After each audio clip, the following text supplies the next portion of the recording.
You're simply the best. Better than all the rest. Hello, welcome back to the channel. It's JPA here. In today's video I'm going to be talking about Lincoln Red Imps versus Rangers in the Europa League qualifier. I'll just get straight into this video, but just before I do, if you'd like to hit that subscribe button if you're new, we'll just get straight into this video. Lincoln Red Imps versus Rangers tonight, or this afternoon really. It's a 4 PM kickoff at Victoria Stadium. It's available on Premier TV tonight.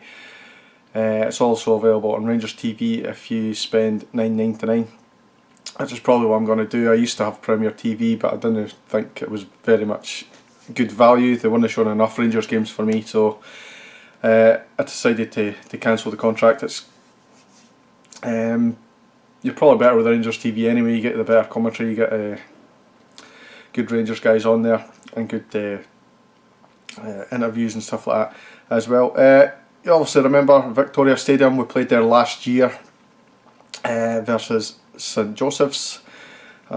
Pretty sure the game was 6-0, I think we won 6-0, and then we kind of finished the job off at home.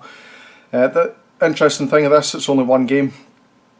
It's a one-off game, so we have to go there and win. Obviously we know what happened to Celtic when they played there. They got beat in that first opening tie. Obviously they went over and beat them comfortably at home, but we've not got that option. We have to go there hard and we have to go there ready. Gerrard said in his press conference that we will not be complacent and we're going to be taking this game very, very seriously. Looking at Red Imps, their season's just finished. They finished third. They were 10 points behind the eventual winners Europa, and they were 5 points behind St Joseph's, who I just mentioned. We played them last year. The interesting thing is obviously the team that beat Celtic was what, 4 or 5 years ago? Well, 2016, so 4 years ago.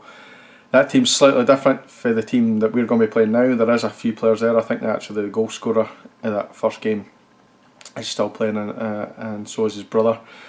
But yeah, the St Joseph's is probably going to be a little bit closer to the type of team we're going to be playing, and the fact that they finished behind St Joseph's suggests they're not as good as them, so I'd imagine we'll win this tie if we go about it in the right manner.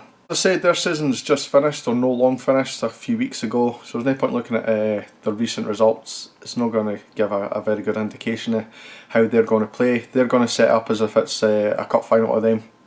They're going to go with purpose. They've already beaten Celtic, as I said, so they're going to want to get this scalp and get both Old Firm games. You know what it's like in the Scottish League, like for example if Kilmarnock beat Celtic or draw with Celtic, they'll then want to do it to us, and it's the same kind of thing here. They're really want to go and get that scalp from us, and we really have to be careful of that.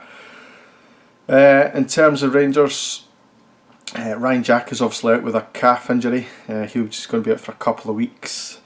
Brendan Barker obviously went off with a hamstring injury against Dundee United. So again, like Ryan Jack, he'll be out for a couple of weeks. Morelos, on the other hand, he did go off injured, stretchered off with a gash in his leg. That's pretty much healed now. He is available for selection, and that's an interesting thing in itself. I'll probably mention that a wee bit later on in the video. Balogun, for some reason, was not mentioned, but he obviously had a problem in the build-up to the Dundee United game. He wasn't mentioned, but I did read somewhere online that he's unlikely to feature. He could be out for a couple of weeks with that injury, which I'm not 100% sure what the injury is, but he will be out for a couple of weeks, so it's unlikely that he's going to feature in the game at all. In terms of likely lineup, it's a difficult one to call. I'd imagine McLaughlin will still get the call. He's not done anything wrong in my eyes to be dropped for the goalkeeping position, so I'd imagine he'll start. I think Barisic will start. He's a goal threat from wide areas, and he's also a goal threat from set pieces as well. Same with Tavernier on the other side. I believe Goldson will start. He's a never present in the team. Very, very rarely doesn't start unless he's injured, obviously. And I think Hollander will come back in, given that Balogun has that injury. Katic is still out, and Edmondson we've not really seen in a couple of weeks. Midfield, obviously Ryan Jack is not going to play there, but I'd imagine Kamara will come in. will come into that midfield role. Davis will probably play, and for me, I'd put Arfield in where Barker dropped it last week.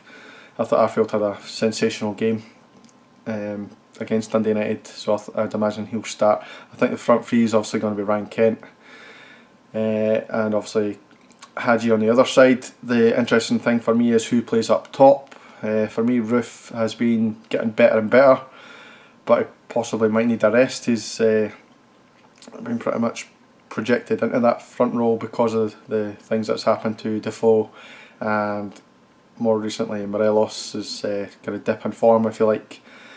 Itten's still no 100% fit, so it's a danger to put him in there. For me, if Morelos is fit, I would start him. I thought he was very, very positive against Dundee United when he came on, and he looked like he had a smile on his face and he was playing. He was linking up with players, creating space for others, and he took on that unselfish role, which normally when you look at Morelos, he's looking to shoot every single time and get involved in silly things, and he wasn't doing that against Dundee United.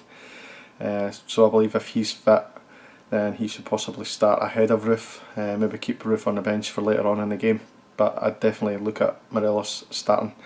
Give me your opinions on that. So now, time for my prediction. I'm going to go very, very positive with this one. I'm going to go Lincoln Red Imps 0, Rangers 5. Goal scorers of Scotty Arfield, Yanis Hadji, Ryan Kent with 2.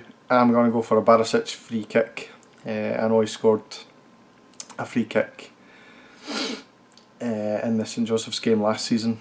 Come to think about it, I actually think that game was 2-0. I don't know where I got 6-0 from. I think that one might have been the home leg for us. Anyway, not important. I'm going to go for 5-0. Very positive result for us, I think. Obviously it's a plastic pitch, but we're not going to get hung up on that. We played on it last year, we played on Livingston, we played at Hamilton, we played at Kilmarnock. So it's no excuse for us. Obviously no fans, but that's the same for every club around the world just now, so that's not really an issue either. Yeah, get your opinions down in the comment section below. I put a wee poll up on Twitter just to see the reaction of who they think will win. Obviously the majority have went for Rangers. It's been up for about 15 minutes and I've got 13 votes and 100% saying Rangers to win. A couple of replies saying, "Are you serious, mate?" Obviously I think Rangers will win, and I think most Rangers fans will think they'll win as well. I was just trying to gauge a reaction from the fans. Shane Drinkwater's also said that Rangers will win 5-0. So he's gone along the same lines as me. So I'm going to wrap up the video just now. Just before I go, I just want to say a quick thing about the Ryan Edwards challenge. Obviously it was reviewed by the powers that be in Scottish football, and they've deemed it that no retrospective action will be taken. Is anybody surprised by that one bit? I mean, I'd be really, really surprised if anything happened with that.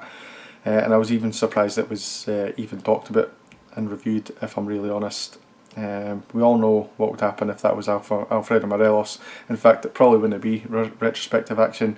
It would have been dealt with on the park. Kevin Clancy would have pulled his cards out so fast, they probably would have dropped them to get that red card out so fast for Alfredo Morelos, and we all know that. But it's no shock to me that Ryan Edwards has got away with this.